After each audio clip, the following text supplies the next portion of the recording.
upang patunayan na ang kombinasyon ng mga tao at hayop ay ang pinakamatibay na pag-iral. Nagpasya akong lumipat sa katawan ng isang pangkaraniwang maliit na ahas. Gayunpaman, sa sandaling imulat ko ang aking mga mata, may narinig akong nagmumura na boses. Walang kwentang basura. Ang Thunder Leopard na yon ay 2 menor de edad na kaharian na mas mataas kaysa sayo. Hindi mo man lang matalo ito. Nawala ang mukha ko sa harap ng lahat. Kaagad pagkatapos, isang malakas na sipa ang dumapo sa aking 7 pulgadang pwesto.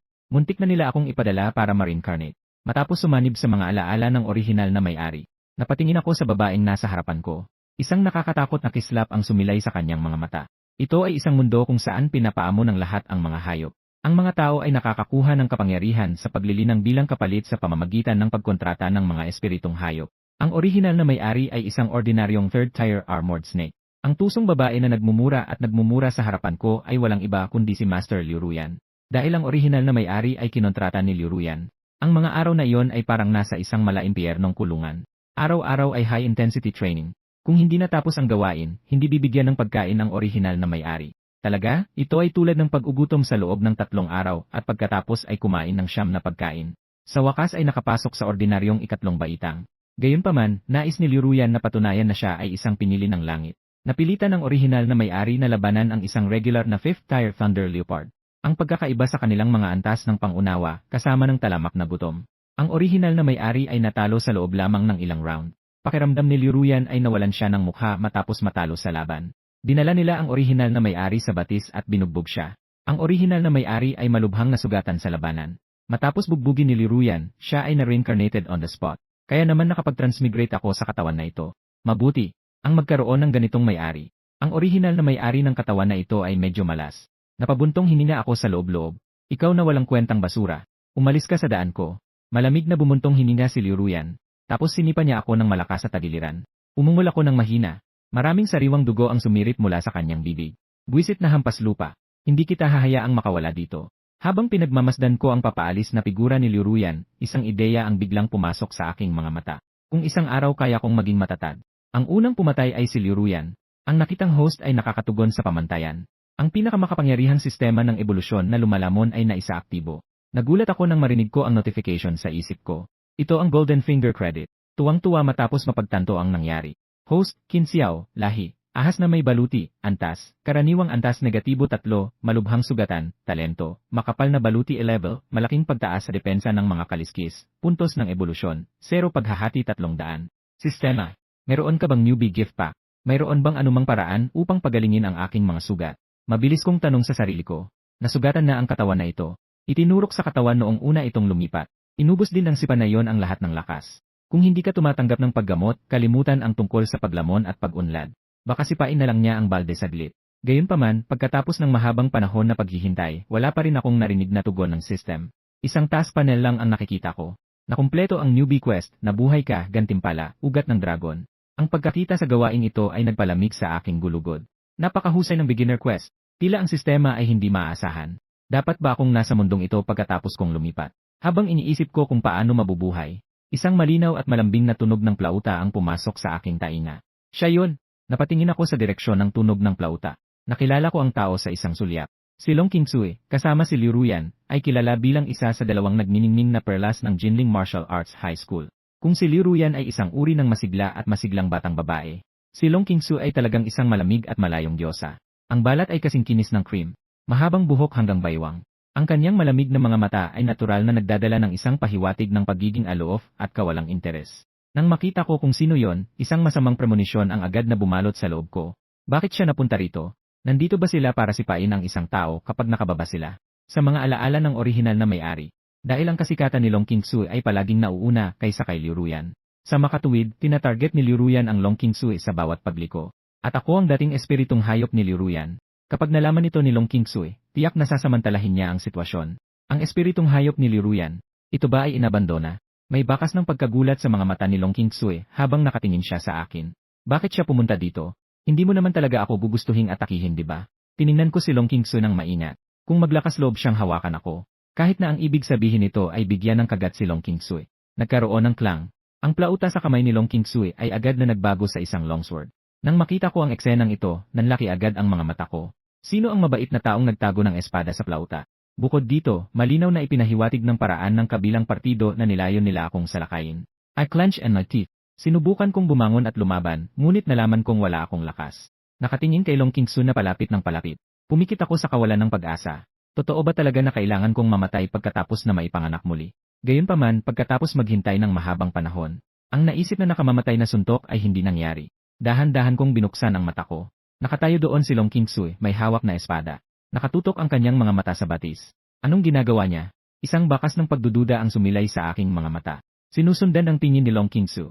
Napuno ng mga damo at puno ang paligid ng batis. Walang ibang tao o espiritong hayop na naroroon. Ngunit nanatiling hindi nagbabago ang tingin ni Long Qingsu. Tila nagbabantay ito sa kung anong uri ng nilalang. Ngunit wala akong pusong mag-alala tungkol dito ngayon. Dahil sa sobrang pisikal na pagkawala, nagsimulang maglaho ang aking kamalayan. Biglang, isang nakakainis na gurgling na tunog ang nagmula sa batis. Anong tunog? Hindi ba pwedeng hayaan mo na lang akong magkaroon ng kapayapaan at katahimikan? Napatingin ako sa direksyon ng tunog. Gayunpaman, sa susunod na segundo, isang pagong, halos kalahating metro ang laki, ang sumugod palabas, ang mukha nito. Higanting pagong, antas, karaniwang antas negatibo 2, talento, higantif level, may bahagyang pagtaas kapag pinagsama ang lakas, at malaking paglawak ng katawan. Ordinaryong second tier na mabangis na hayop. Ang Nanjing University of Science and Technology ay mahigpit na binabantayan. Paano pahihintulutan ang isang mabangis na hayop na makalusot sa akademya? Tumalo na naman ang puso ko sa lalamunan ko. Pagkumpleto, sana hindi ako mapagkamalan ng munting pagong na ito na isang maanghang na merienda at kainin ako.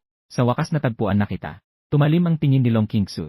Agad na napuno ng malamig na aura ang paligid. Namuo ang ilang ice crystal sa longsword sa kanyang kamay. Sandali lang. Ang higanting pagong ay pinaghiwa-hiwalay ni Long Qingsu. Maya-maya lang, nahulog sa harapan ko ang isang piraso ng minced meat. Magandang pagkakataon. Ginamit ko agad lahat ng kakayahan ko. Mabilis niyang nilunok ang mga piraso ng karne sa kanyang harapan. Lumalamon ang giant turtle meat. Punto ng ebolusyon 4. Comfortable. Sa sandaling pumasok ang tinadtad na karne sa aking tiyan, naramdaman ko ang mainit na agos na dumadaloy sa aking katawan. Medyo nabawasan na ang sakit ng katawan ko. Kung ang buong higanting pagong ay maaaring. Marahil sa pamamagitan ng paglamon nito, mabubuhay ang isa. Tiningnan ko ang natitirang mga piraso. Isang walang malay na hininga ang kumawala mula sa sulok.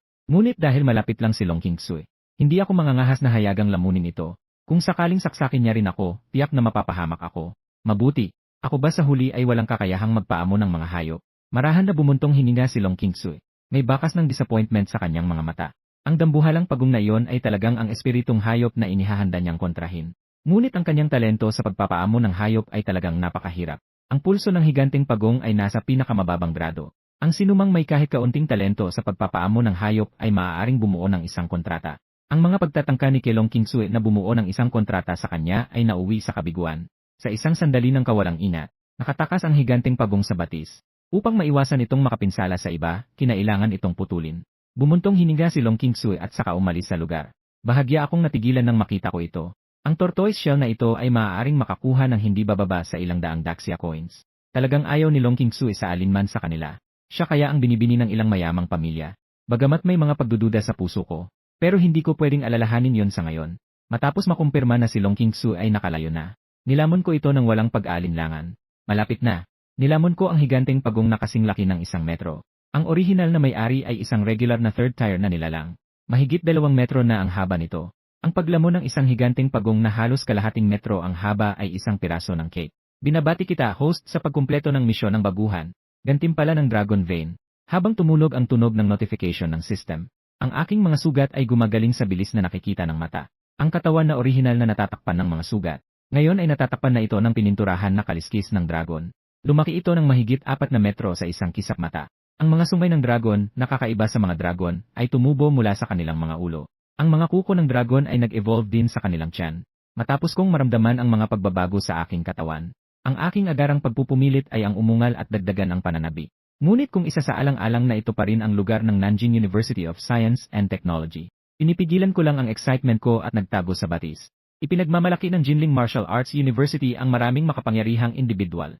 Ito ay magiging mahirap kung sila ay natuklasan. Hintayin na lang natin na lumabas ang diva.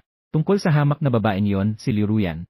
Kasalukuyan siyang nasa Nanjing University of Science and Technology, kaya mahirap para sa kanya na kumilos. Kapag naging makapangyarihan na ako, ang una kong gagawin ay patayin siya. Matapos makapasok sa batis, hindi na ako makapaghintay na tingnan ang panel.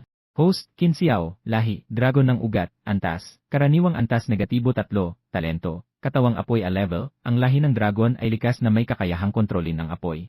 Bumababa ng 71% ang lakas ng tama, makapal na balutif level, puntos ng ebolusyon, 128 paghahati 300. Bilang karagdagan sa pagkakaroon ng 128 evolution points. Matagumpay din itong isinama ang Dragon Vein. Hindi ko lang alam kung anong level ng lakas niya. Pagkatapos ng lahat, sila ang mga maalamat na dragon. Ang lakas ng pakikipaglaban nito ay natural na higit na nahihigitan ng mabangis na mga hayop sa parehong kaharian. Mabilis na lumubog ang gabi. Ang maliwanag na liwanag ng buwan ay sumikat sa batis. Maingat akong sumilip at tumingin sa paligid. Mataas na hangin sa gabi. Katahimikan. Ito ay isang magandang pagkakataon upang makatakas. Matapos makuha ang ugat ng dragon. Hindi lang mabilis ang pag-atake ko, kundi sobrang bilis ko rin habang nasa ere. Maaari rin itong lumipad sa hangin. Kaya lang sobrang daming tao at distraction sa maghapon. Hindi makakalipad ng hayagan. Kuya Yu at Kuya Wang, galit ka. Kailangan bang nasa ganitong lugar? Biglang dumating ang isang malambot at maselan na boses. Ito ay mas mahusay kaysa sa kahubaran sa silid. Gusto ng iyong master na ito ang pakiramdam na ito. Anong sitwasyon? Napahinto ako sa paglalakad ng malapit na akong magmadali palabas. Nakatingin sa direksyon ng tunog. Sa malapit na kakahuyan, isang lalaki at isang babae ang may malalim na pag-uusap. Hindi pwede. Ang mga tao ay pumupunta pa rin sa kakahuyan upang hanapin si Chaiji ng gabing-gabi na. Natahimik ako saglit. Upang maging ligtas, maaari lamang tayong magpatuloy sa paghihintay. Gayunpaman, lumipas ang 2 oras. Hindi pa rin tumitigil ang kaluskos. Ang tagal na, bakit hindi pa tapos? Baboy ramo ba ang lalaking yon? Nagmura ako sa loob-loob. Kung magpapatuloy ito, makakatakas pa ba tayo ngayon? Sa kabutihang palad, sa wakas ay nawala ang tunog pagkatapos ng ilang sandali. Palihim akong nakahinga ng maluwag. Sumunod na dumating ang oras upang makatakas mula sa Nanjing University of Science and Technology.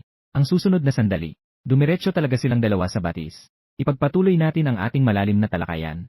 Ang 2 taong ito ay nag-isip, ito ba? Sa sandaling ito, sa wakas ay hindi ko na kinaya. Gustong-gusto ko silang lunukin ng buo at tumakbo ng mabilis. Pero 4 na metro lang ang laki ko ngayon. Hindi makatotohanang asahan na malalamon silang dalawa ng mabilis. Kahit alin ang una mong lunukin, tatakas yung isa. Habang nag-isip ako kung maghihintay pa ba ako, bigla kong natuklasan ang 1-2 metro ang haba. Ang mga agila sa lahat ng laki ay umiikot sa itaas. Jingli Igle, Panginoon, Wangchan, Ugat, Kidlat na Diyos Agila, sobrang hina, antas, karaniwang antas negatibo 5, talento, kidlat na buhawid level, nakakatawag ng buhawi na binuo ng kidlat para umatake sa kalaban. Mabilis na kidlat e-level, malaking pagtaas sa bilis, kapag lumilipad may mga kislap ng kidlat sa paligid, pakiramdam ng isip e-level, pinapataas ang kakayahang makaramdam at pagiging mas matalas. Ang galing nitong mag-jongling. Hinayaan pa niyang gumala ang espiritu niyang hayop. Agad naman akong sumimangot. Ginagawa nitong mas mababa ang mga pagkakataong matagumpay na atakehin silang dalawa. Paano kung mag-away ang dalawang ito hanggang madaling araw? Ibig sabihin kailangan ko pang maghintay ng panibagong araw. Isang ideya ang bumungad sa aking mga mata. Ang dalawang ito ay parang mga palaka na gumagapang sa iyong mga paa. Nakakadiri. Ang Thunder Eagle na umiikot sa hangin ay tila may naramdaman. Mabilis silang lumipad patungo sa direksyon ni Wang Chen. Hindi kaya napansin na ako ng ibong to. Mabilis akong naging alerto sa kasalukuyang sitwasyon. Depende sa, hindi mo ba nakikitang busy ako? Huwag mong guluhin ang kasiyahan ko dito. Tiningnan ni Chayan ang Thunder Eagle na may hindi kasiyasyang ekspresyon. Ang magandang kapaligiran ay tuluyang nasira sa isang iglap. Ang Thunder Eagle ay nagmamadaling ibinaba ang kanyang mga pakpak at nagsimulang kumilos. Maingat niyang tinitigan ang batis sa tabi niya. Sinong nagtatago dyan?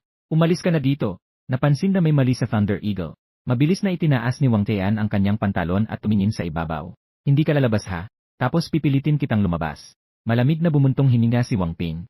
Agad na inutusan si Thunder Eagle na i-activate ang Thunder Strike. Ang lakas ng loob mong sumilip sa mga study materials ko. Dapat dukitin ang iyong mga mata. Gayon din sa 1 segundo. Mabilis na ikinapak ng Thunder Eagle ang mga pakpak nito. Ilang kidlat ang biglang tumama sa batis. Natuklasan ba ito pagkatapos ng lahat? Mabilis akong tumakbo palabas ng lawa. Buksan ang iyong bibig na kasing laki ng palanggana at tumungo sa Thunder Eagle. Ngayong natuklasan na tayo, tapusin natin ito ng mabilis.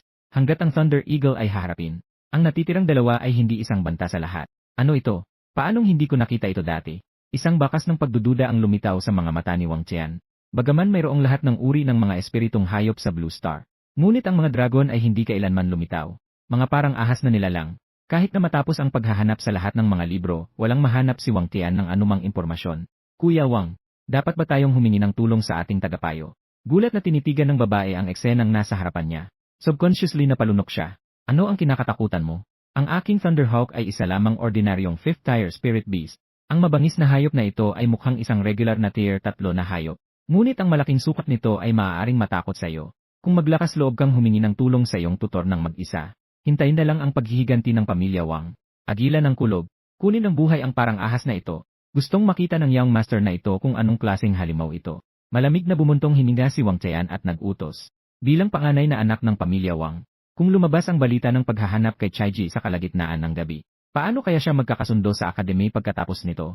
Nang marinig ito, Thunder Eagle, agad niyang pinaypayan ang mas maraming kidlat patungo sa batis.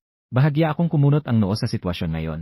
Perpektong pagkakataon para subukan ang kapangyarihan ng nagniningas kong katawan. Kaagad, bumulwak ang malaking dami ng apoy mula sa bibig nito. Ang kidlat ay ganap na natupok sa sandaling ito ay napunta sa apoy. Hindi inaasahan ng Thunder Eagle na ganoon kakaraniwan. Napakalakas ng apoy ng isang third tier na espiritong hayop. Sa gulat ay mabilis siyang umiwas. Ngunit ang mga pakpak ay natatakpan pa rin ng apoy. Ang isang malaking bilang ng mga balahibo ay sinunog sa abo. Ang Thunder Eagle na nawalan ng balanse ay agad na bumagsak mula sa langit. Magandang pagkakataon. Agad kong ibinuka ang aking bibig at sumugod. Agila ng kulob. Umalis ka sa daan. Nang makita ito, sumigaw si Wang Tian sa pagkaalarma. Ngunit ang mga balahibo sa isa sa mga pakpak ng Thunderhawk ay ganap na nasunog. Kahit ang pag-hover sa hangin ay mahirap abutin. Hindi banggitin ang pag-iwas sa pag-atake. Huli na. Malamig akong umuso. Lunukin ito ng direkta sa iyong tiyan. Lumalamon ng karaniwang 5th tier Thunder Eagle. Mga punto ng ebolusyon 375. Naririnig ko ang tono ng notification sa isip ko. Tumango ako bilang kasiyahan. Ang pagsasama sa mga ugat ng dragon ay gumagawa ng lahat ng pagkakaiba. Madali kong natalo ang karaniwang antas negatibo 5 na Jingli Eagle.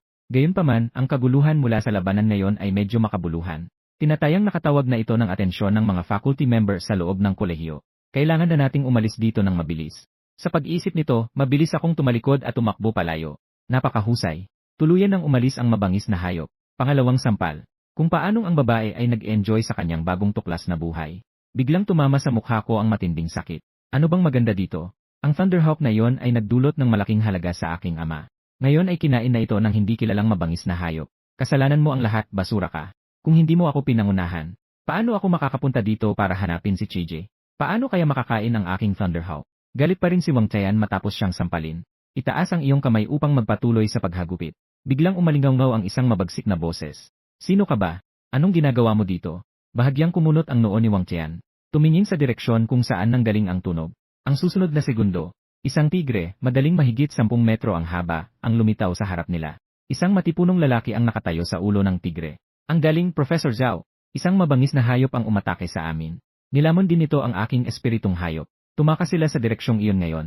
Itinuro ni Wang Tian ang hilaga at mabilis na sinabi. Gusto kong makita kung anong mabangis na hayop ito. Talagang naglakas loob silang pumasok sa Jinling Martial Arts University. Nang matapos magsalita si Zhao Qianlai, mabilis siyang hinabol ng anino na tigre sa ilalim ng kanyang mga paa sa hilaga. Kuya Wang, ang mabangis na hayop ay malinaw na tumakas sa timog. Bakit gusto mo? Bago pa matapos magsalita ang babae, hinawakan siya ni Wang Tian sa leeg. Kung ayaw mo, then shut up. Nagyelong tono ang tono ni Wang Tian. Bakas ng intensyon sa kanyang mga mata. Hindi ko talaga sasabihin kahit kanino. Pabayaan mo na ako. Nahihirapang sabi ng babae. Pwede ka nang umalis. Malamig na umuso si Wang Tian at pinakawalan ang kanyang pagkakahawak. Pagkatapos ay kinuha niya ang kanyang telepono at tinawagan ang kanyang ama. Kinuwento niya ang nangyari kanina. Ibinaba ni Wang Tian ang telepono pagkaraan ng ilang sandali. Kayang maabot ang ordinaryong third order realm. Ordinaryong 5th tier Thunder Eagle. Ang pulso ay dapat na napakalakas. Kung ito ay mapaamo bilang isang espiritong hayop, ang aking pamilyang Wang ay nakatakdang tumaas sa mas mataas na taas. Tumingin si Wang Tian sa direksyon na tinakasan ng mabangis na hayop. Isang malamig na ngiti ang sumilay sa kanyang mukha. Ang kanyang ama ay isang dalubhasa sa antas ng platinum. Ang pakikitungo sa isang mabangis na hayop ng ordinaryong lakas ay isang piraso ng cake. Sa wakas ay nakatakas ako mula sa Wuhan University sa Nanjing. Ngunit kapag nasa ligaw ka lang masasabi mong nakatakas ka sa kamatayan. Umabot pa ng halos 2 oras. Nakarating na rin ako sa pinakalabas na gilid ng Jinling City. Sa sandaling tumawid ka sa pader ng lungsod na ito, ang langit ang limitasyon. Gayunpaman, tulad ng naghahanda akong lumipad. Gayunpaman, natuklasan nila na ang isang sundalo ay nakatalaga sa bawat 5 metro sa pader ng lungsod. Bukod dito, ang bawat sundalo ay nilagyan ng 2 beast-tamming ball sa kanyang baywang. Ang beast-tamming sphere ay isang bagay na katulad ng isang beast-tamming space. Maaari kang mangolekta ng mga espiritong hayop dito. Sabay na nakasakay sa 2 espiritong hayop. Dapat itong maabot ang antas ng ginto. Sa madaling salita, ang pinakamahina sa mga sundalong ito ay hindi bababa sa antas ng ginto. Mula sa pananaw na ito, imposibleng lumipad sa pader ng lungsod. Bahagya akong sumimangot. Ang oras ay tila walang ideya kung ano ang gagawin sa sarili nito. Dapat, wala na ba talagang ibang daan palabas? Bigla kong nasulyapan ang isang malaking ilog sa di kalayuan. Kung hindi ka makalakad sa hangin, maaari kang maglakad. Sa sobrang tuwa ay agad akong bumulusok sa ilog. Gayunpaman, ilang segundo lamang pagkatapos kong pumasok sa ilog. Isang grupo ng mga lalaking nakasuit ang dumating sa lugar kung saan ako kanina pa. Sinabi ni Young Master na may pulso siya. Tumakas ba patimog ang makapangyarihang mabangis na hayop? Hinanap na namin ngayon ang lahat. Ngunit ang halimaw ay wala pa ring nakikita. Nagkamali ba ang Young Master? Nagsalita ang isa sa mga lalaking nakasuit. Kailangan lang nating sundin ang mga utos. Patuloy ang paghahanap ng lahat. Iulat kaagad ang anumang natuklasan. Nagsalita ang nasa gitnang edad na nangunguna. Pagkatapos ay patuloy niyang pinangunahan ang lahat sa paghahanap sa paligid. Sa sandaling ito, naghahanap ako ng paraan para makatakas sa ilog. Gayunpaman, nang ang bilanggo ay lumapit sa pader ng lungsod, siya ay hinarangan ng isang tarangkahan. Sinubukan kong sunugin ito. May ngipin. Ngunit hindi man lang ito nakapag-iwan ng kalmot. Dapat. Wala bang paraan para makatakas sa Nanjing? I cursed under no breath. Pagkatapos ay nakahanap sila ng isang liblib na lugar at nagsimulang mag-evolve. Ang paghihintay sa paligid ay hindi pa rin solusyon. Kumonsumo ng 300 evolution point. Ang antas ng realm ay napabuti sa ordinaryong ika-4 na ranggo. Isang mainit na agos ang dumaloy sa aking katawan. Bahagyang nadagdagan din ang laki ng kanyang katawan. Napatingin ako sa gate sa gilid. Biglang sumugod si Zhangkai. Ngunit ang tarangkahan ay nanatiling matibay na parang bato. Tunay na naayon ito sa reputasyon nito bilang isang pader ng lungsod na idinisenyo upang harangan ang mabangis na mga hayop. Matigas talaga yan. Medyo nakaramdam ako ng kawalan. Pagkatapos ay ipinagpatuloy niya ang pag-iisip kung paano siya makakatakas. Pero dahil hindi ako nakatulog buong gabi, nakatulog ako sa pagkataranta. Hindi ko alam kung ilang oras na ang lumipas. Isang napakalakas na ingay ang lumabas sa aking tenga. Bakit ang ingay ng madaling araw? Iminulat ko ang aking mga mata at tumingin sa ilog. Bukod sa malaking bilang ng mga taong nakatayo sa magkabilang gilid ng kipot, natuklasan na. Maraming mga mythical beast din ang umaagos sa ilog. Ito ba ay isang kompetisyon? Bahagya akong sumimangot. Ang mga mythical beast na ito ay hindi nag-atake sa isa't isa. Ito ay medyo tulad ng isang kompetisyon sa paglangoy mula sa aking nakaraang buhay. Na-detect na may ginaganap na Beast Sports Tournament sa Jinling, na-trigger ang misyon. Kailangan pabagsakin ang 15 espiritong hayop, gantimpala, random na talento. Isang bakas ng pagkagulat ang bumungad sa aking mga mata. Hindi ko inaasahan na ito ay maaaring mag-trigger ng isang pakikipagsapalaran. Kaninang-kanina ay tiningnan ko na sa sistema. Karamihan sa kanila ay mga ornamental spirit beast na may kaunting lakas sa pakikipaglaban. Ang kanilang mga antas ng paglilinang ay halos nasa una o pangalawang ordinaryong yugto. Pabagsakin sila ay madali naman. Ngunit ang ilog na ito ay napakalapit sa pader ng lungsod. Ano ang gagawin kung nakita ka ng mga sundalo sa isang pag-atake? Matapos mag-isip sandali. Sa huli, nagpa siya akong salakayin ang 15 espiritong hayop. Paano kung gantimpalaan ako ng sistem ng isang makapangyarihang talento? Marahil ay magkakaroon ng pagkakataong makatakas sa Nanjing. Sa pinakamasama, isa lang ito. Hindi naman kasi first time eh. Pagkatapos magdesisyon, lumapit ako sa mga espiritong hayop na nakikipagkumpetensya. Matapos maghanap ng mahabang panahon, isang nag-iisang espiritong hayop ang sa wakas ay natagpuan. Isang malaking sumay na isda ang nakitang dahan-dahang umuusad. Ang matalino niyang titig ay parang tulog pa. Ganap na hindi alam ang paparating na panganib. Sinamantala ko ang pagkakataon. Lunukin ito sa isang lagok. Nilalamon ang malaking may sumay na isda. Mga punto ng ebolusyon 40. Ito ang pinakamatinding yugto ng kompetisyon. Karamihan sa atensyon ng madla ay nakatuon sa ilan sa itaas. Walang nakapansin sa anomalya sa dulo ng linya. Nang makitang walang nakapansin, lalo akong naging matapang. Sinakmal nila ang ilang espiritong hayop sa dulo ng grupo ng sunod-sunod. Habang parami ng parami ang mga mythical beast na nawawala. Sa wakas, may nakapansin na may mali. Nawawala ang malaking sulok ko. May nakakita na ba sa aking malaking sungay? Isang matandang babae ang unang nagsalita. Agad itong nagdulot ng sensasyon sa gitna ng karamihan. Ang aking maliit na puting aso ay nawawala din. Dito lang yan. Paano ito mawawala sa isang kisap mata? Hindi ko namalayan ang kaguluhan sa tabing ilog. Patuloy nitong nilalamon ang sarili. Nilamon nito ang 10 espiritong hayop sa loob lamang ng ilang minuto. Natitira na lang ang huling 5 piraso. Napaisip ako. Pagkatapos ay sumugod ito patungo sa pagong na may kulay ube na may kabibi sa hindi kalayuan. Hindi maganda. May isang malaking ahas sa Hanoi. Ninanakaw nito ang ating mga espiritong hayop. Nakita ng ilang matatalas na mata ang pagong na may kulay ube na kabibi. Agad siyang sumigaw. Agad na nagsambulat ang mga tao nang makita ito. Nagsimulang kondenahin ng mga tao ang mga organizer. Anong nangyayari? Hinihintay namin ang pagdating ng mga espiritong hayop upang lumahok sa iyong kompetisyon. Ngayon ay nilamon na ito ng isang higanteng ahas. Dapat bigyan mo ako ng makatwirang paliwanag. Malakas na sumigaw ang matandang babae na unang nakatuklas sa nawawalang espiritong hayop. Nang marinig ito, masigasig na tumugon ang lahat. Lahat sila ay nagsimulang kondenahin ang mga organizer. Lahat mangyaring huminahon. Nagpadala na kami ng mga tao para suriin ang sitwasyon. Talagang bibigyan kita ng isang kasiyasyang paliwanag. Isang medyo may edad na lalaki mula sa mga organizer ang ngumiti ng nakakaakit. Tumutulo ang maraming malamig na pawis sa kanyang noo. Ang malaking ilog na ito ay malapit sa pader ng lungsod. Logically speaking, imposibleng umiral ang mga mabangis na hayop. Dahil hindi ito mabangis na hayop. Malamang na ginawa iyon ng espiritong hayop ng isang tao. Sinasadya man niya o hindi, dapat niyang bayaran ang presyo. Isang pag-akyat ng galit ang bumalot sa puso ng nasa katanghaliang gulang sa kaisipang ito. Manager Liu, ang mabangis na hayop na naging sanhi ng pag-atake na ito ay natuklasan. Ginawa ito ng isang ordinaryong pang-apat na baitang na parang ahas na espiritong hayop. Isang boses ang biglang nanggaling sa walkie-talkie sa harap ng medyo may edad na lalaki. Kunin ang espiritong hayop na yon ngayon. Tandaan, dapat silang mabuhay. Sabi ni Manager Liu sa naggangalit na mga ngipin. Okochi, nilamon ko na ang karamihan sa mga espiritong hayop. Upang magpatuloy sa paglamon, kailangan mong lumipat sa harap ng linya. Kailangan ng isa pang espiritong hayop. Mukhang kailangan kong makipagsapalaran. Sa pag-isip nito, agad akong lumangoy patungo sa harapan. Sabay-sabay. 2 tao na nakasuot ng proteksyon ay nagtatago sa mga anino. Pinagmamasdan ang malaahas ngunit hindi malaahas na nilalang sa hindi kalayuan. Matapos akong makitang lumangoy patungo sa harapan ng grupo, pareho nilang inilabas ang kanilang mga Spirit Beast Ball at ipinatawag ang kanilang mga Spirit Beast. 3 segundo. Isang ivory turtle na halos 4 na metro ang haba. Isang sawa na may pattern na 5 metro ang haba ang lumitaw sa harap ng dalawa. Paliwanag ni Manager Liu, dapat nating hulihin ang espiritong hayop na ito ng buhay. Matapos magsalita ang 2 lalaki, sumakay sila sa kani-kanilang espiritong hayop sa pagtugis. Kakaiba. Pakiramdam ko may sumusunod sa akin. Napahinto ako sa aking kinatatayuan. Tumingin siya sa likod niya ng maingat. Isang 5 metrong may guhit na sawa ang biglang lumitaw sa aming mga mata. Isang tao na nakasuot ng protective suit ang nakahiga sa ibabaw niya. Tatoo Python, Panginoon, Chenti, Antas, karaniwang Antas negatibo 8, talento, haliging level, nagbubuga ng high-speed na haligi para manakit ng kaaway, lason level, hindi na kailangan gumamit ng mga ngipin bilang daluyan. Pwedeng direktang ibuga ang lason mula sa bibig. Natuklasan na ba sila? Pinagmasdan kong mabuti ang sawa. Kasabay nito, ang isang bakas ng kasakiman ay bumangon sa kanyang puso. Isa pang espiritong hayop ang kailangan para makumpleto ang misyon. Since naihatid na sa pinto namin, tapos hindi ako magalang, naabutan nila sa wakas. Hindi ko akalain na ganito kabilis ang iyong espiritong hayop.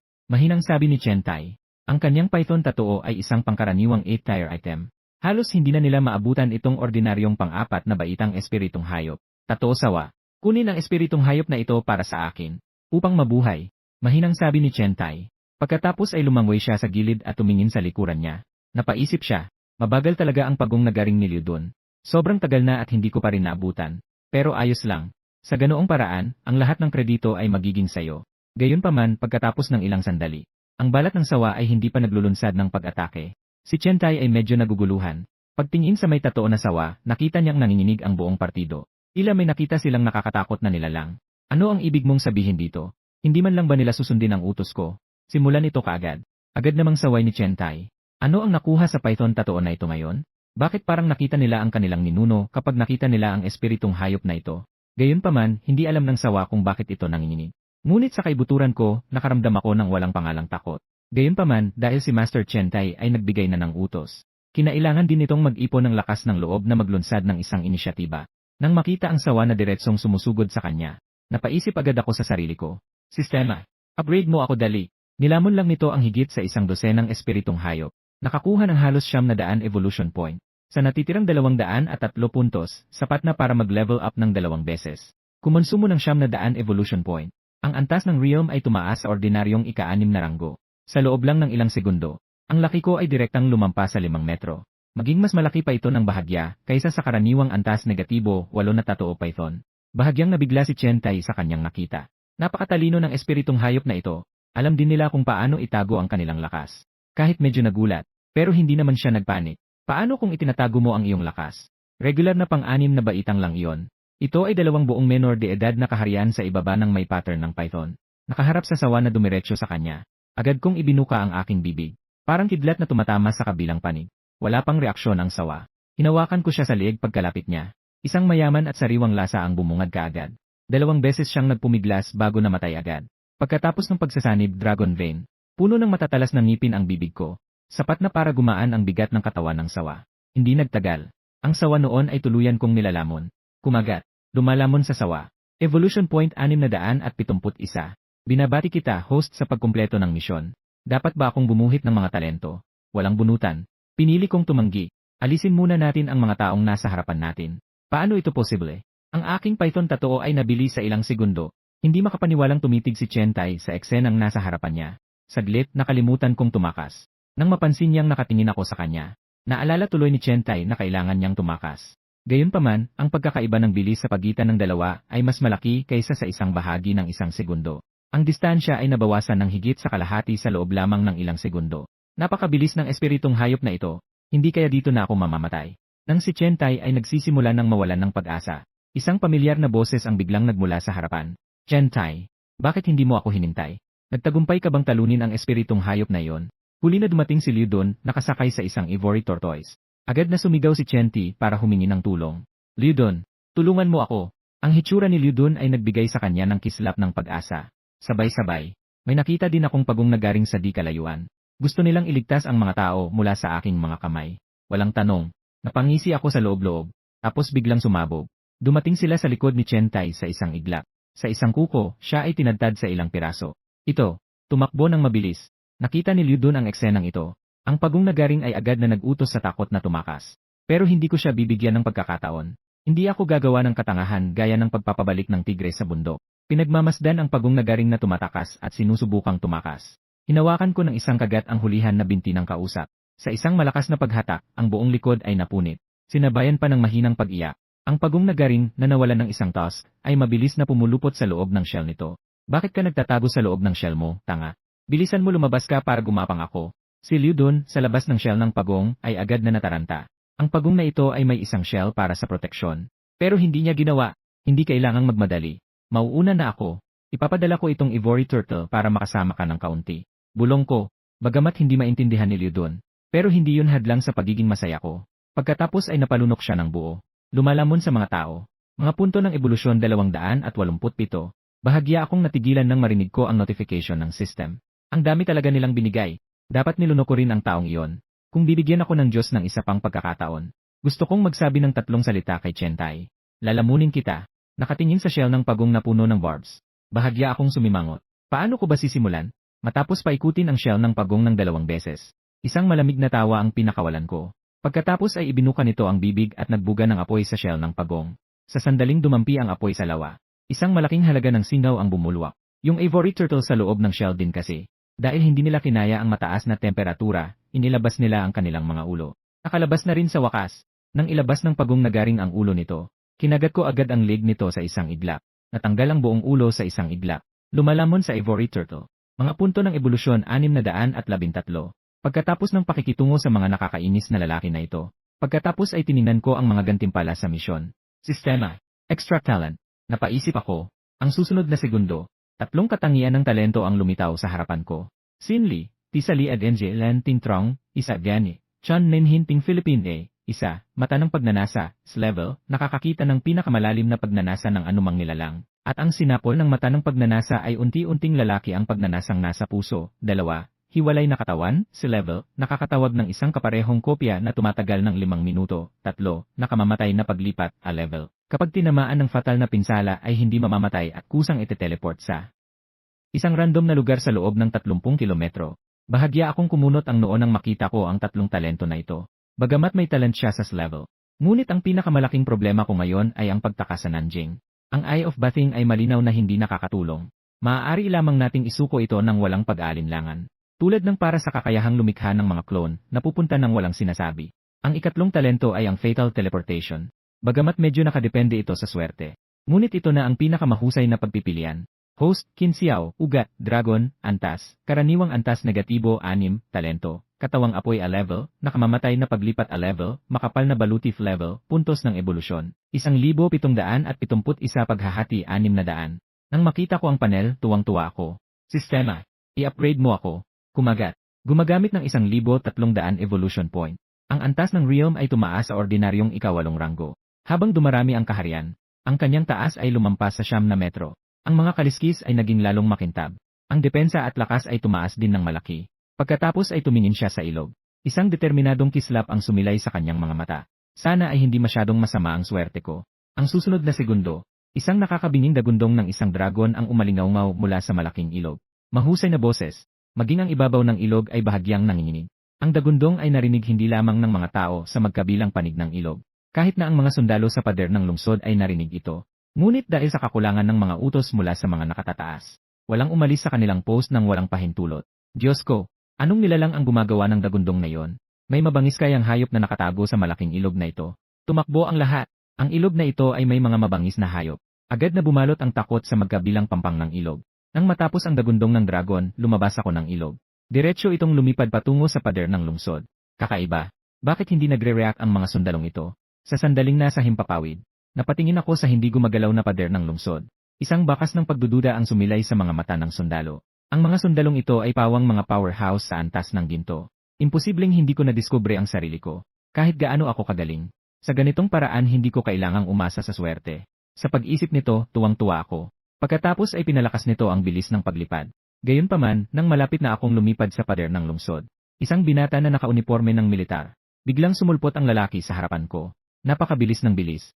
Napuno ako ng pagkabigla. Hindi ko man lang nakita ito ng malinaw. Paano siya napunta sa lalaki? Sa sobrang bilis ng kalaban parang teleportation. Sabay-sabay. Ipinapakita rin ng sistem ang panel ng impormasyon ng kabilang partido. Qianqi Xing, Antas, Diamante Antas Negatibo 2, Espiritong Hayop, Moon Devouring White Wolf, Diamante Antas Negatibo 7, Shadow Crow, Platinum Antas Negatibo 9, Tabaginger na Pusa, Pilak Antas Negatibo 4. Walang umatake sa akin. Mukhang hindi ka mabangis na hayop. Dahan-dahang nagsalita si Asachi Hoshi. Agad na tumalim ang kanyang tingin. Ang presensya ng isang diamante level na malakas na mandirigma ay biglang bumalot sa akin. Ngunit lumabag ka sa pader ng lungsod. May karapatan akong patayin ka sa mismong lugar. Break! Bulong ni Asachi Hoshi. Isang malakas na aura ang biglang bumungad sa akin. Depende sa, hindi ba pwedeng mas direkta ka na lang? Sobrang sakit nun. Yung ngipin ko. Nang malapit na akong madurog, sa wakas ay tumunog ang notification ng system. Napag-alaman na ang host ay nakaranas ng nakamamatay na pinsala. Na-trigger ang fatal teleportation. Sa sumunod na segundo, nawala ang figura ko sa pader ng lungsod. Naglaho. Nagulat si Asachi nang makita ito. Isang pangkaraniwang 8-tier spirit beast. Paano siya makakataka sa sarili niyang mga kamay? Interesting. Ito ay talagang isang espiritong hayop na may special na kakayahan. Ang mga special type na talento ay napakabihirang. Anumang espiritong hayop na may special na talento. Ang antas sa hinaharap ay tiyak na hindi magiging mas mababa kaysa sa antas ng brilyante. Iulat ang bagay na ito. Halimbawa, lumitaw ito malapit sa Jinling City. Mga espiritong hayop na may special na kakayahan. Kinakailangan ng bilis. Tumingin si Asachi Hoshi sa sundalo sa tabi niya at nag-utos. Sabay-sabay. Bigla kong iminulat ang aking mga mata matapos kong mateleport. Paano ako na-teleport doon? Isang masamang pakiramdam ang biglang bumalot sa loob ko. Hindi kaya iti-teleport na naman ako pabalik sa ilog na yon? Sa pag-isip ko ay agad akong tumingin sa paligid. Matapos makumpirma na hindi ito ang parehong malaking ilog tulad ng dati. Sa wakas ay nakahinga ako ng maluwag. Ang lugar na ito ay madilim na berde. Ang ibabaw ay natatakpan ng isang layer ng mga halaman. Mukhang isang abandonadong imbakan ang lugar na ito. Sumilip ako at tumingin sa paligid. Hindi kalakihan ang lugar ng bodega. Halos kasing laki ng football field. Mukhang medyo swerte pa rin ako. Malayo sa teritoryo ng tao. Sa ganoong paraan mas mapapabilis ko ang aking lakas. Pamilya Wang, Jinling City. Hindi nakakagulat na hindi ko mahanap ang espiritong hayop na ito. Kaya nagtago sila sa loob. Reklamo ni Wang Chen. Ang espiritong hayop na ito ay malinaw na isang regular na pang-apat na antas na hayop kahapon. Isang gabi lang ang lumipas. Talagang nag-upgrade ito sa ordinaryong ikawalong ranggo. Higit sa lahat, ang espiritong hayop na ito ay talagang nakatakas mula sa pagkakahawak ni Qianqi Xing. Si Asachi Hoshi ay isang diamond level powerhouse. Ang kanyang personal na lakas lamang ay higit na nakahihigit sa espiritong hayop na iyon ng 1,000 o kahit 10,000 beses. Kung kaya kong paamuin ang espiritong hayop na iyon, ang mga tagumpay sa hinaharap ay tiyak na hindi magiging mas mababa kaysa sa antas ng brilyante. Kumunot ang noo ni Wang Qian. Ang relo ay parang hindi komportable na parang nakalunok ito ng tableta. Okay. Kahit si Qianqi Xing ay hindi mahuli ang espiritong hayop na iyon. Sa tingin mo kaya mong kontrolin ang espiritong hayop na iyon? Huminga ng malalim si Wang Bashan sa kanyang tabako. Pagkatapos ay tumingin siya kay Wang Tian at nagtanong, sigurado ka ba sa babaeng iyon mula sa pamilyang Long? Ngayon ay pupunta tayo sa abandonadong lugar sa labas ng lungsod. Ang impormasyon ay tumpak. Sinabi ito sa akin ng matalik na kaibigan ni Long Qingsui. Sinabi ni Wang Tian ng may lubos na katiyakan. Napakahusay.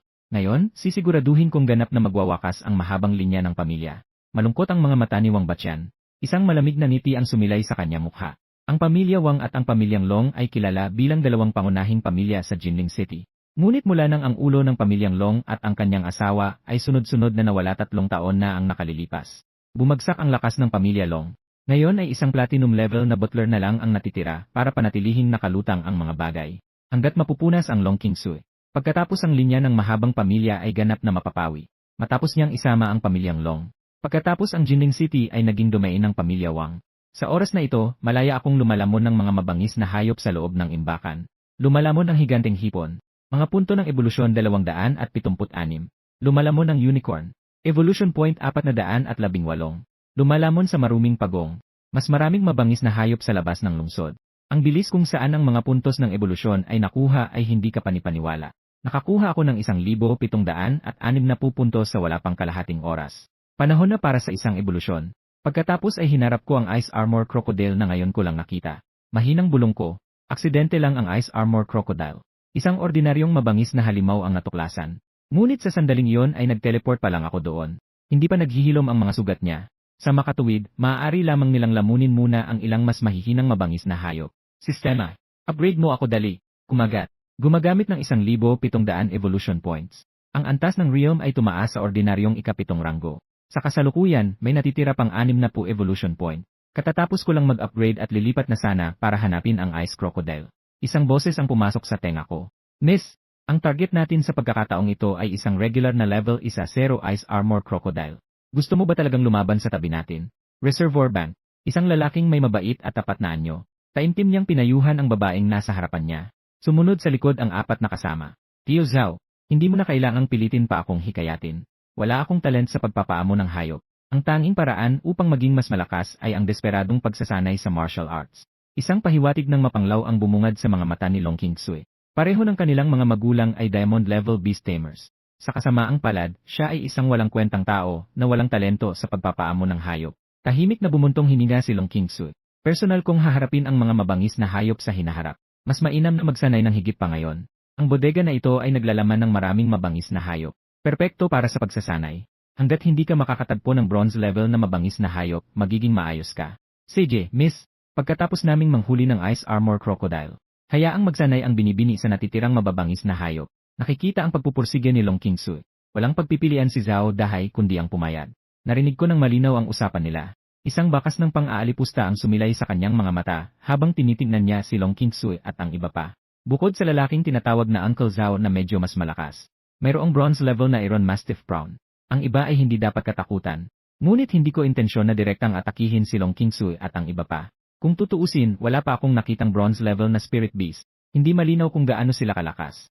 Ngunit maaari akong maging isang mangingisda. Maghintay hanggang pareho silang mahihina ng husto bago humampas para umani ng mga gantimpala. Malapit na. Pagkatapos ay pinakawalan ni Zhao Dahai at ng iba pa ang kanilang mga espiritong hayop. Pinangunahan ng Iron Mastiff Shrimp. Ang iba pang 4 na espiritong hayop ay tumalon sa bodega upang hanapin ang Ice Armor Crocodile. Hindi kalakihan ang lugar ng bodega. Mabilis na natuklasan ng Ironhide Shrimp ang Ice Armor Crocodile. Isang malaking labanan sa pagitan ng dalawang panig ay nalalapit na. Ang Iron Mastiff Shrimp na ito ay hindi ganoon kalakas. Ito ay halos sapat lamang upang masupil ang Ice Armor Crocodile. Habang sinusundan ko sila, napaisip ako. Mayroon na akong pangkalahatang pag-unawa sa lakas ng Iron Masted Prawn na ito. Bagamat kasalukuyang nasa ordinaryong 10th rank lang ako. Pero sa loob ko ay taglay ko ang ugat ng dragon. Ang lakas nito ay higit na nahigitan ng iba pang mabangis na hayop na kapareho ng antas. Pabayaan ng isang higanting Iron Mastiff Shrimp. Kahit dalawa pa ang dumating, hindi sila bagay sa akin. Natuklasan din ng mga Ice Armored Crocodile na hindi sila mga kalaban ng mythical beast tulad ng Iron Mastiff at Giant Shrimp. Agad siyang lumangoy patungo sa dalampasigan. Ang Ice Armor Crocodile ay sa pilitang pinaalis. Nagtipon ng lahat. Siguraduhing protektahan ang ginang. Malakas na sigaw ni Zhao Dahai. Pagkatapos ay mabilis niyang sinangga si Long Qingsui sa likod niya. Ang iba pang 4 na kasama ay humakbang din sa harap ni Long Qingsui upang protektahan siya. Sila ang eksklusibong mersenaryong grupo ng Long family. Natural, ang kaligtasan ng Long Qingsui ang dapat na pangunahing prioridad. Walang ideya ang buhaya na nakabaluti ng yelo na may iba pang nilalang sa reservoir. Ngunit nang makitang hindi mataas ang antas ng kultibasyon ng kabilang partido, isang agarang pagsisimula ang ginawa. Habang ang buhaya na nakasuot ng yelo ay malapit nang sumunggab kay Zhao Dahai at sa iba pa. Sa wakas ay naabutan ng Iron Mastiff Shrimp. Ang Ice Armor Crocodile ay na-clamp down gamit ang isang pincer. Hahaha. Magaling, Iron Mastiff Shrimp. Tumawa ng malakas si Zhao Dahai. Tumango siya bilang kasiyahan.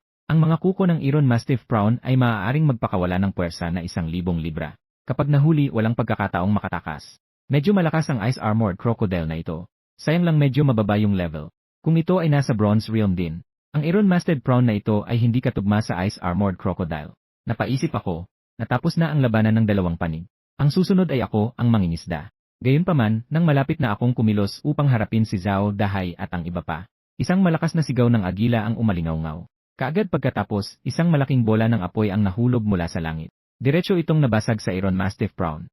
Iron Mastiff Hipon. Gulat na bulalas ni Zhao Dahay. Hindi ko inaasahan na may maglulunsad ng palihim na pag-atake. Matapos makita na ang Iron Mastiff Prawn ay halos hindi nasaktan. Sa wakas ay nakahinga ng maluwag si Zhao Dahay. Ngunit ang Ice Armored Crocodile nakakapit lang. Sinamantala nila ang pagkakataong ito, nakataka sila pabalik sa bodega. May mga ibang tao din. Nagtago sa ibaba, medyo nagulat ako. Hindi ko inaasahan na ang maliit na bodega na ito ay makakaakit ng napakaraming tao. Tapos tuminala siya sa langit. Isang nagliliyab na agila, mahigit 10 metro ang haba, ay nanonood kay Long Qingsui at sa iba pa. Flame Eagle, Panginoon, Guangtuba, Ugat, Flame Eagle, Talento, Ipong Apoy level, maaaring magtipon ng apoy para umatake sa kaaway, malayong paningin level, malaking pagtaas sa linaw at layo ng paningin. Ito ay talagang isang pangalawang tier na Bronze Spirit Beast, at mayroon na itong may-ari. Hindi kaya dumating ang ibang mercenaryong grupo para nakawin itong buhaya na nakabaluti ng yelo. Nagkaroon ako ng ilang mga pagdududa. Patuloy na maghintay at obserbahan ang sitwasyon sa bodega. Gaya ng inaasahan. Bukod sa nagmiminas na agila na ito, 4 pang bronze tier isa na espiritong hayop ang sumisingil. Pinalibutan nila si Long Qingsui at ang iba pa. Kami ang mercenary group ng Jinling Long family. Kung gusto mo itong armored crocodile, huwag mag-atubiling kunin ito. Please hayaan mo na kaming umalis. Maingat na tinitigan ni Zhao Dahay ang 5 espiritong halimaw na nasa harapan niya. Tio Zhao, anong nangyayari? Mahigpit na hinawakan ni Long Qingsui ang longsword sa kanyang kamay. Tanong niya na may pag-aalalang ekspresyon. Young lady, huwag kang matakot. Dapat galing sila sa ibang mercenaryong grupo. Hanggat hindi namin nakawin ang biktima mula sa kabilang panig, hindi nila tayo sasalakayin. Bagamat sinabi ni Zhao Dahay. Ngunit nakatayo pa rin siya sa harap ni Long Qingsui. Karaniwang hindi ka namin gagawin. Ngunit ngayon ay may nagtangkang pumatay sa iyo. Isang kalbong lalaki ang tumalon mula sa Flamhawk. Tiningnan nila si Long Qingsui at ang iba pa na parang mga kordero sa katayan. Dalagang amo, tumakbo ka na. Kami na ang haharang sa kanila. Malakas na sigaw ni Zhao Dahay. Hinawakan niya si Long Qingsui at inihagis sa Dark Moon Cat. Bagamat ang Dark Moon Cat ay isa lamang regular na 8-tier cat, ngunit ito ang pinakamabilis sa 5 espiritong hayop. Sinubukan ng isang Dark Moon Cat na tumakas sa ilalim mismo ng aming mga ilong. Napakalaking underestimation ng ating Blazing Sun Mercenary Group. Malamig na umungol si Bald Tyrant. Agad na nasa likod niya ang Flaming Eagle. Nagluwas siya ng bolang apoy at inihagis kay Dark Moon Cat. Hindi nakaiwas si Dark Moon Cat sa oras. Tinamaan ito ng husto ng nakakapasong apoy. Nasunog ito ng malutong nang wala sa oras. Batang miss, gulat na bulalas ni Zhao Dahay. Napatitig ako sa eksenang nasa harapan ko na parang hindi makapaniwala. Ayos lang ako, Tio Zhao. Ngayon lang, noong umiiwas si Dark Moon Cat sa bolang apoy. Ang bilis ay napakabilis kaya natapon si Long Qingsui. Kung hindi, siya ay malamang na nasunog sa isang malutong. Napatingin ako sa Blazing Sun Mercenary Group na may pangamba mula sa loob ng bodega. Isang bronze tier isa spirit beast lang ang nasa gilid ni Long Qingsui. Hindi isang malaking banta. Gayunpaman, ang Blazing Sun Mercenary Group ay may kabuuang 5 bronze level na spirit beast. Halos imposibleng pabagsakin silang lahat. Hindi bale. Mas mabuti yatang magtago muna ako sandali sa loob ng imbakan. Matapos mag-isip sandali, iniisip ko pa rin na hindi kinakailangan na kunin ang panganib na ito. Tutal nakatakas na ako sa Nanjing City. Maraming mabangis na hayop sa kabubatan. Ang pag-abot sa antas ng bronze ay sandali lamang. Pagkatapos ay tumalikod siya at lumanggoy ng mas malalim sa reservoir.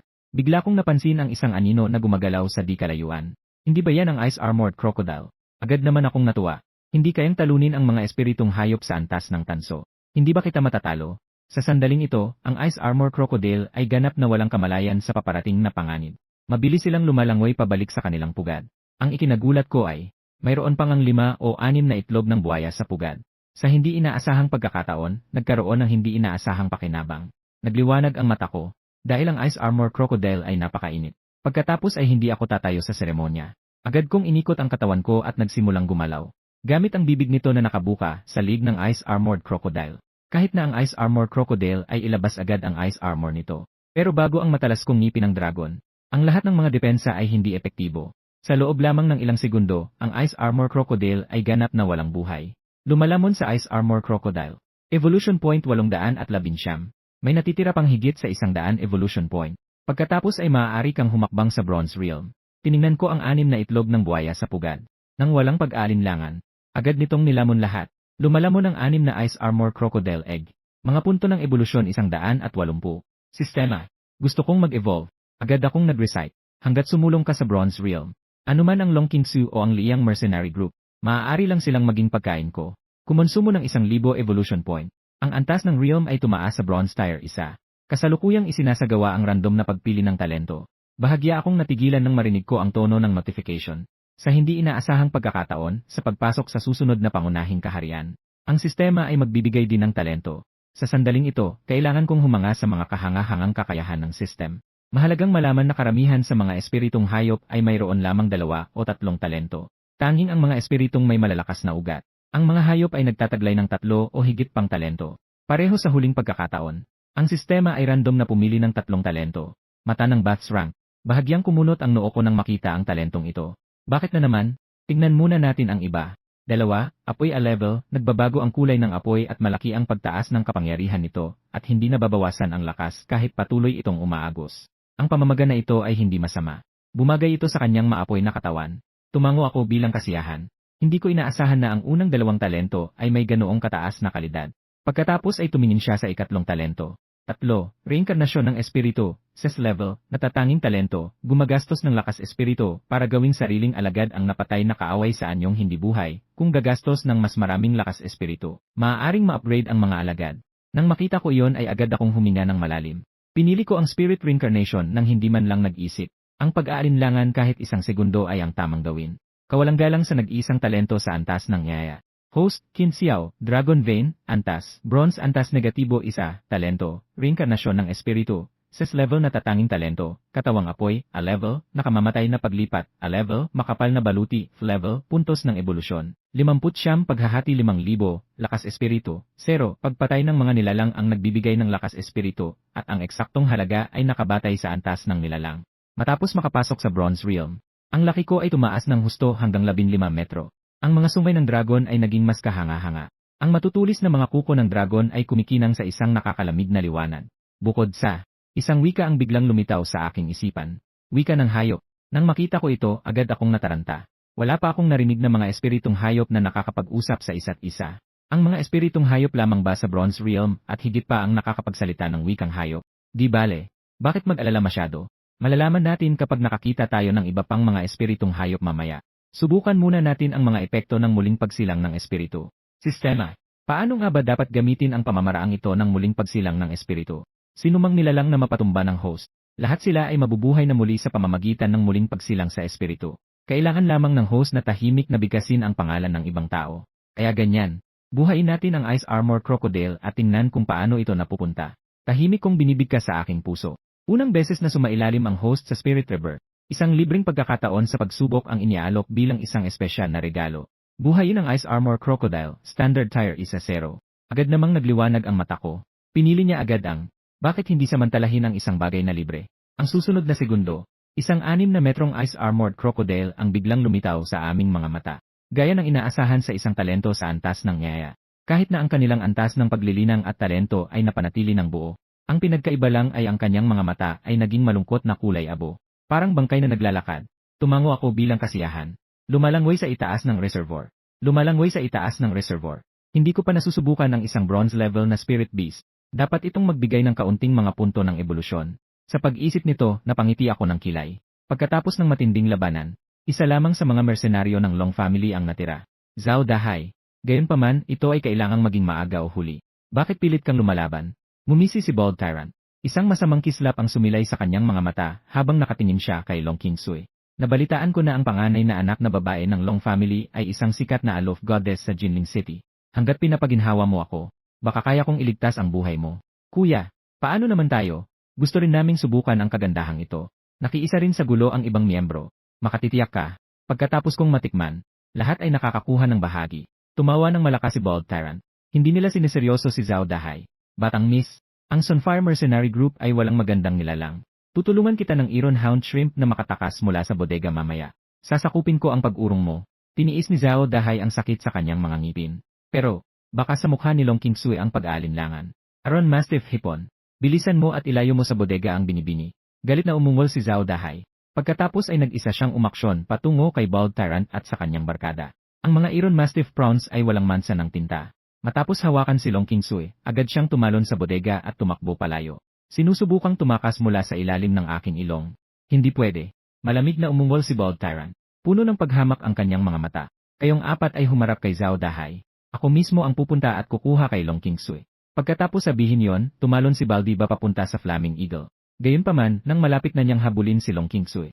Pagkatapos ay narinig ang isang dagundong na umalingaw-ngaw sa kalangitan. Dagundong, kaagad pagkatapos. Higanting hayop mula sa isang napakalaking hayop, ilang metro ang haba, ang biglang lumabas sa vault. Wala ni isa sa inyo ang nakakaalis ngayon. Kailan nakakuha ang bodega na ito ng bronze level na mabangis na hayop?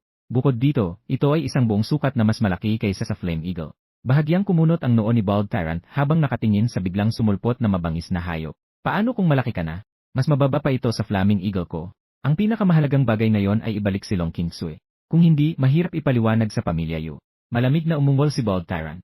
Inutusan ko ang Flaming Eagle na direktang lumipad sa ibabaw ko at habulin si Long Qingsui. Nang makita ko ito, agad kong inikot ang aking katawan at sinunggaban ang Flame Eagle. Dahil ikaw ang nakahanap nito, huwag mo akong sisihin. Nagniningas na mata ng agila. Sunugin ito para sa akin. Naglakas loob na sugurin ako ni Baldiba. Agad niyang inutusan ang Flame Eagle na maglunsad ng pag-atake. Daan ng apoy. Napangisi ako sa loob-loob. Hindi man lang siya nag-abalang umiwas sa bolang apoy na humahampas sa kanya. Diretsyo niyang sinisingil ang Flame Eagle at Bald Tyrant sa gitna ng apoy. Napangisi si Bald Tyrant sa nakita. Sa huli, ito ay isang mababang-ik, mabangis na hayop. Ni hindi sila marunong umiwas. Akala ko may kakaiba siyang kakayahan. Yan ang resulta. Habang si Bald Tyrant ay magpapatuloy sa paghabol kay Long Qingsui. Isang madilim na figura ang dumaan sa kanyang peripheral vision. Ang susunod na segundo bago ang aking mga mata. Para siyang nilamon ng kung anong nilalang. Nilalamon ang mga ordinaryong tao sa ikapitong antas. Evolution Point 481. Espiritual na kapangyarihan 0.7. Hindi masyadong maganda. Nagbibigay sila ng napakaraming punto ng ebolusyon. Napangiti ako ng bahagya. Pagkatapos, sa sobrang bilis, agad siyang nagpakita sa harap ng Flamhawk. Hawakan ang pakpak nito at diretsong hinampas sa lid nito. Nang maramdaman ang paparating na kamatayan, agad na nagpakawala ang Flame Eagle ng napakalaking apoy. Sa pagtatangkang talunin ang kabilang partido. Nang makita ko ito, napangiti ako. Sa tingin mo kaya mo akong saktan ng ganyang kalokohan? Sa susunod na segundo, isang malaking halaga ng apoy ang lumabas mula sa mga ngipin ng dragon. Agad na sinindihan ang Flame Eagle. Isang malakas na sigaw ang biglang pumunit sa kalangitan. Sabay-sabay. Nakipag-usap din ang mga miyembro ng Blazing Sun Mercenary Group kay Zhao Dahai. Gayunpaman, nang lumingon sila. Ngunit natuklasan nilang nilamon na pala ang amo. Nang makita ito, inutusan ng iba ang kanilang mga espiritong hayop na suportahan ang Flaming Eagle. Bagamat ang kanilang mga espiritong hayop ay pawang Bronze Tier 1. Ngunit isang ibon lamang, ang Arrow Sparrow, ang maaaring magbigay ng suporta sa Flamhawk. Gayunpaman, lumipad ang Jakana sa bodega. Ang unang buhaya na nakasuot ng yelo ay biglang sumugod mula sa loob. Ang Arrow Sparrow ay direktang kinalagkad sa loob. Kasabay nito, matagumpay ko ring nilamon ang Flame Eagle. Lumalamon sa Flame Eagle. Mga punto ng ebolusyon 1,573. Espiritual na kapangyarihan 20. Lumalamon Arrow Sparrow. Mga punto ng ebolusyon 1,187. Espiritual na kapangyarihan 10. Bahagya akong natigilan nang marinig ko ang tono ng notification. Sa hindi inaasahan, ang espiritong hayop na kinain ng Ice Armor Crocodile ay mayroon ding mga evolution point. Sa ganitong paraan, ang bilis ng pagkuha ng mga evolution point ay mas mabilis. Gaya ng inaasahan sa isang natatanging talento sa antas ng Nyaya. Malakas ang epekto. Ano ang gagawin? Dapat ba nating ipagpatuloy ang paghabol kay Long Qingsui? Nang makita ang panganay na kapatid na lalaki at ang mayanapana ay magkasunod na namatay, ang ilang mga tao ay nagsimulang mag-back out. Kahit na ang pamilya Wang ay nag-alok ng napakagandang kabayaran.